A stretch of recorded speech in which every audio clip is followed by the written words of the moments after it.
So yan guys, mayroon ulit tayong transmission. Pero manual transmission po ito. At ceasefire tayo muna sa automatic. Yan. Dahil sa wala pa mga spare parts,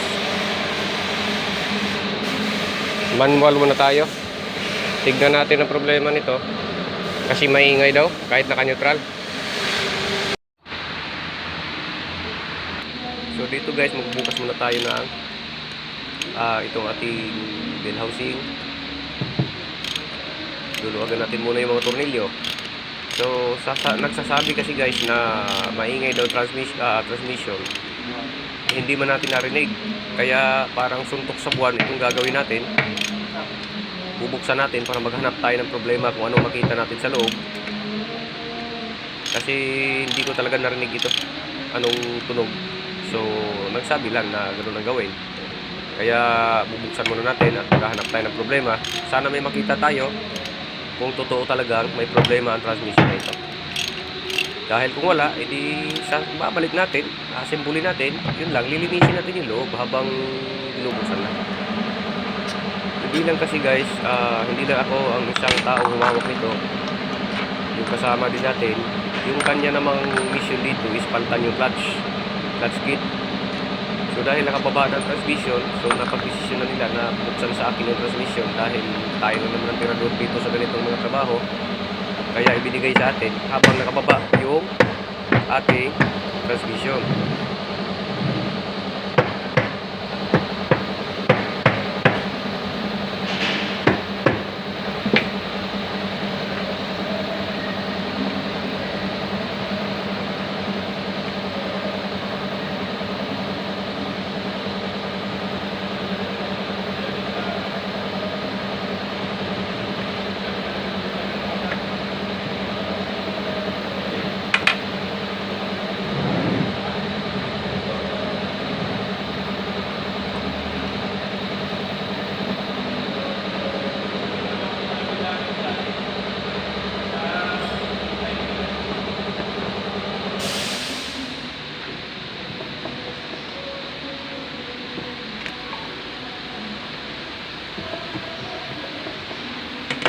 So dito guys, pinapakawang lang natin yung transmission, yung wheel housing at saka yung kaha.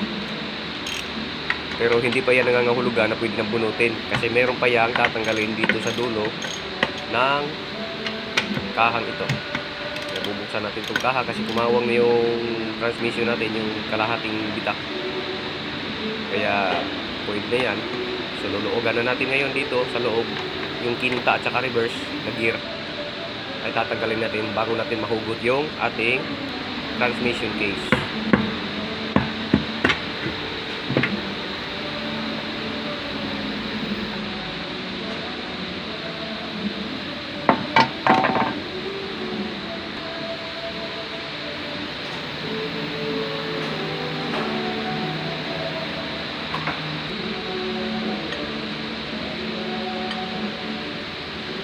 So dito guys, itatanggalin natin itong reverse switch or backup light switch. Kasi plastic lang yan. Ay baka madali, mabasag. Kaya alisin natin yan.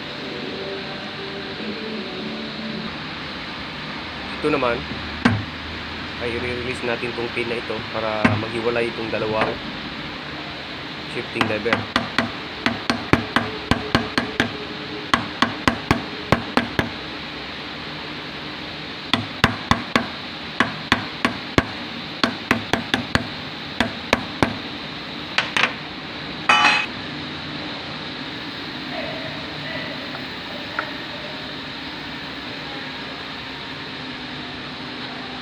Inalis natin yun guys para pag inikot-ikot natin yung transmission na hindi ma-disalign yung lever na yun.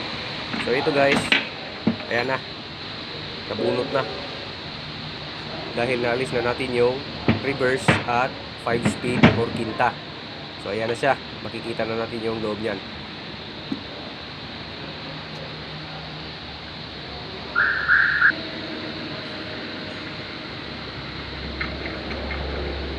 So dito guys ay tinitesting na natin. Usually ang nasisira naman kasi dito ay madalas ay bearing.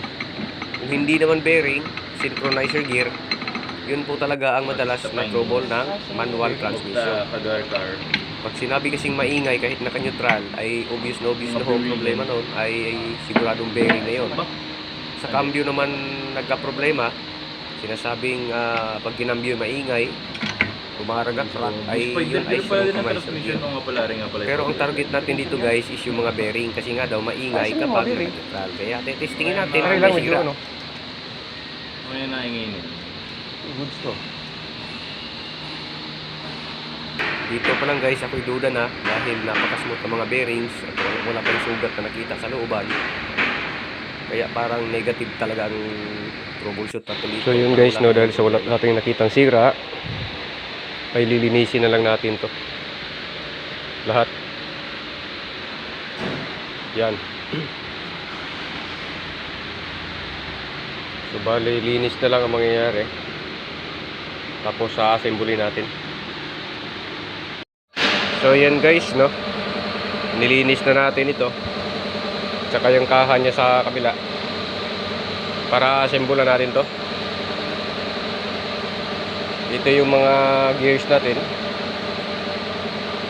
first gear to fifth gear. Ito yung input shaft natin, synchronizers,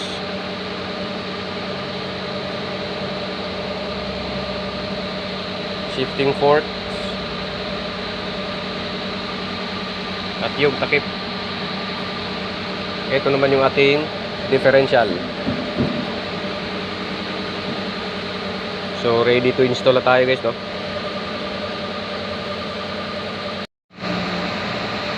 So yun na nga ba sinasabi ko guys, no?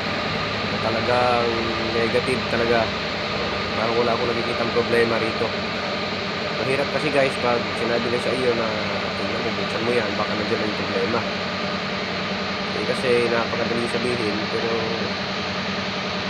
sa akin ay hindi naman mahirap gawin. Kasi talagang ito naman talagang hanap natin trabaho. So yan guys, no, dahil sa wala tayong nakitang sira, hindi lang tayo ay nilinis muna natin siya bago natin i-assemble. Maging sa transmission, manual automatic man yan, hindi natin yan inatrasan.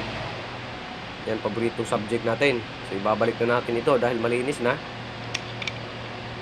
Ito yung shifting forks natin. Isasalpak na natin sa kanyang kaha.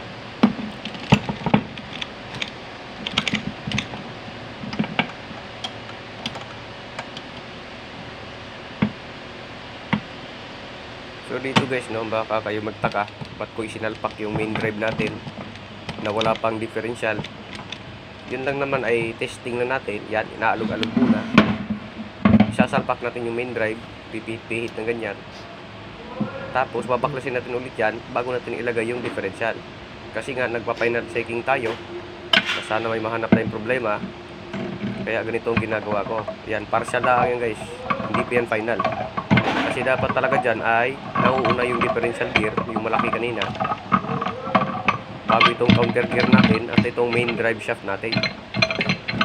So ganyan na, tinetesting ko muna sakaling meron tayong mahagip na problema. Kung bagay ganito, i-fit muna natin itong synchronizer gear kung swak at kung hindi bitin, kung wala pang kawang or clearance. Kaya nilalagay ko muna ganyan para masiguro natin na wala talagang problema yung ating transmission na gagawin. Yan, testingin natin, i-slide natin siya. Tapos ilalagay natin yung maliliit na pyesa, tapos ilalagay natin yung kanyang counter gear dyan sa taas. So mamaya, babaklasin din natin yan, tapos iuuna na natin yung differential gear for final assemble na. Ito ay testing lang talaga. Nagbaka sakaling makita pa yung problema kung sakaling meron man talaga. Pero sa tingin ko wala talaga eh. Kasi napaka-smooth nitong transmission na ito. So ito na yung ano natin. Kumbaga sa CVT ay flyball. Meron din yan, may tatlo yan. Akala nyo yung CVT lang meron. Meron din yan sa automatic. So i-fit lang natin yan. Pero mamaya ay tatanggalin din natin yan. Pero ibabalik din. Kung meron mo magtanong dyan guys, kung ano ang mahirap, manual ba o automatic? Isa lang ang masasabi ko guys. Ang automatic transmission ay napakanipis ng pyesa, napakaselan, at napakaraming pyesa talaga ang looban ng automatic transmission. Pero ang katawan mo ay hindi ka mapapagod at ang kamay mo hindi masyadong masusugatan kasi napakagaan naman ang pyesa ng automatic transmission. Ang critical talaga ng sitwasyon pag ikay nag-automatic transmission, dapat meron kang knowledge na sapat na alam mo yung ginagawa mo, anong operation ang gagawin mo, at saka electronic drive pa yan. Ang utak dyan ay electronic kasama pa ng hydraulic. Itong manual transmission kasi guys, ito talaga napaka-mechanical na trabaho about transmission ang usapan. Ang sa manual transmission naman guys, hindi siya ganun kahirap, hindi siya ganun ka-kutinting. Pero, napakatigas ng pyesa at napakatalas nitong mga gears at medyo may bigat. Kasi kagaya niyan, mano-mano kung pinipihit-pihit ang mga yan. May mga lock pang ganyan. Ang automatic transmission ay wala pong lock na ganyan na yung pupukpukin. Ang mga lock nung automatic transmission ay puro letter C, kumbaga parang circuit type. Dito namang sa manual ay may mga pin type, meron namang bolt type. Example like Toyota, bolt type po yan Toyota, wala kang pupukin kagaya nito, kaya mas madali ang Toyota. So hindi naman lahat ng Toyota ay naka bolt type yung pin lock ng selector bolt. Kaya napakalaking pagkakaiba ng manual transmission at automatic transmission. Kasi ang manual transmission ay nakikita mo ang kabuuan ng formation ng gears. Ang manual naman ay automatic transmission pala. Pagkakaiba nila ay hindi mo makita ang kanyang formation kagaya ng manual. Kasi yung automatic transmission, lahat ng parts ilalagay mo sa case isa-isa. So hindi mo makita ang kanyang kabuuan kung ano ang forma sa loob.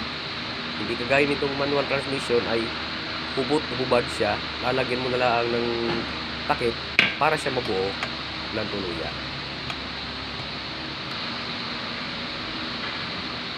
So ito guys yung example na sabi ko kanina, dapat nauna ang differential.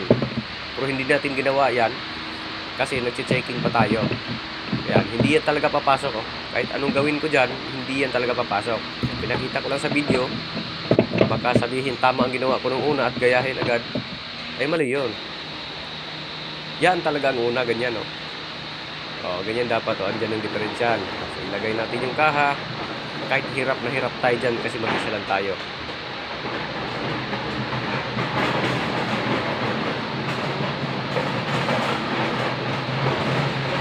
Part na to guys, no, nahirapan talaga ipasok yung shifting lever dahil napakanipis po ng mechanism po sa loob.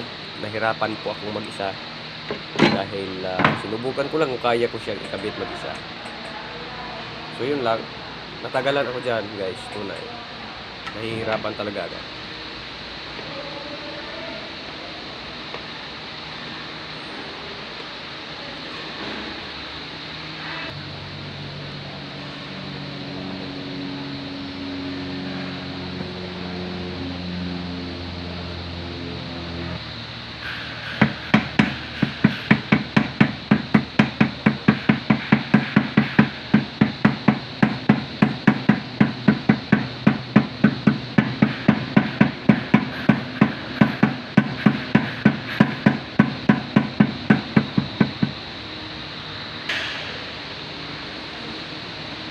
Ito nga pala guys, yung kanina no, hindi natin pinakita kung paano natin binaklas.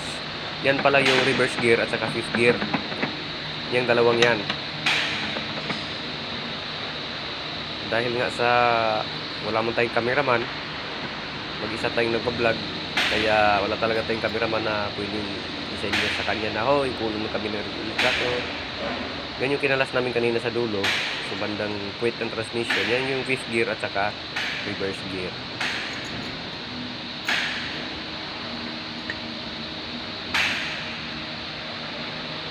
Pagdating naman guys sa ganyan, no, dapat simpat-simpatin mo talaga na maigi.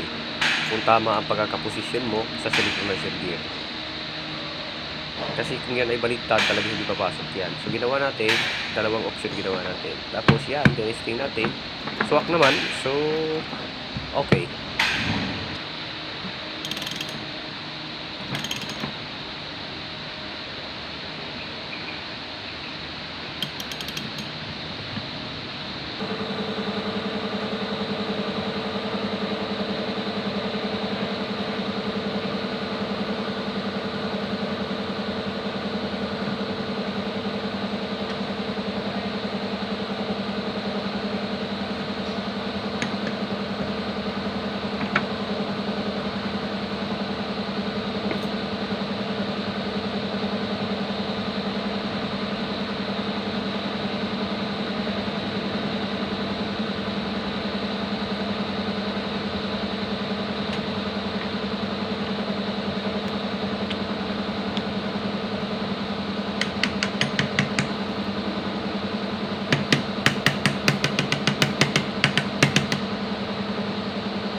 Yan.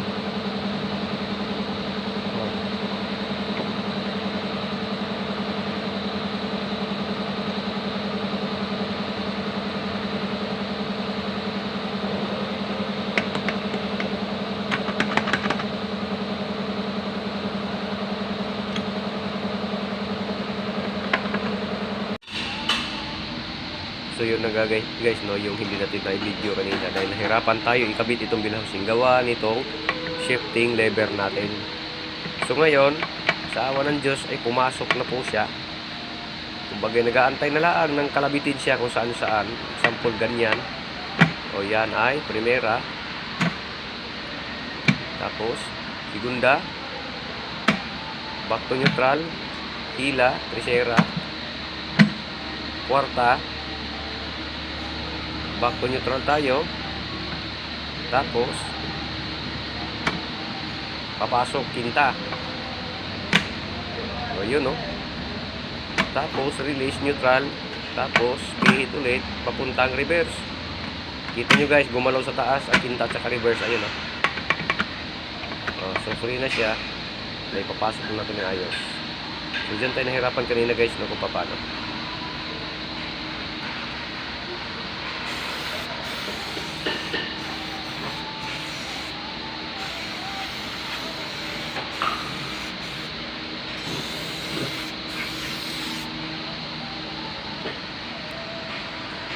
So yun guys, ito na yung ating o-ring. Hindi yan bago. Dito nagpalit. Wala tayong pinaltan dyan. Maliban lang sa gear oil.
So yun guys, no, sa ngayon ito lang po ang maisi-share ko sa inyo sa video ito. Pasensya na po kayo at hindi kompleto yung aking video kung paano ko nahirapan. So ito sana ay magsilbing tulong sa mga baguhan dyan na magtatangkang magbukas sa transmission. Total, pag kayo marunong na naman, hindi yan mahirapan sa inyo. Kung kaya ko, kaya nyo rin yan. So hanggang dito na lang muna tayo guys. So salamat po sa panonood natin, panonood ninyo. At sana makatulong din po sa inyo na ito'y gawin nyo rin. Kasi hindi po simple sa tao yung hindi kaya. Lahat ay kakayanin. Pilipino pa. So, salamat guys. Hanggang dito na po.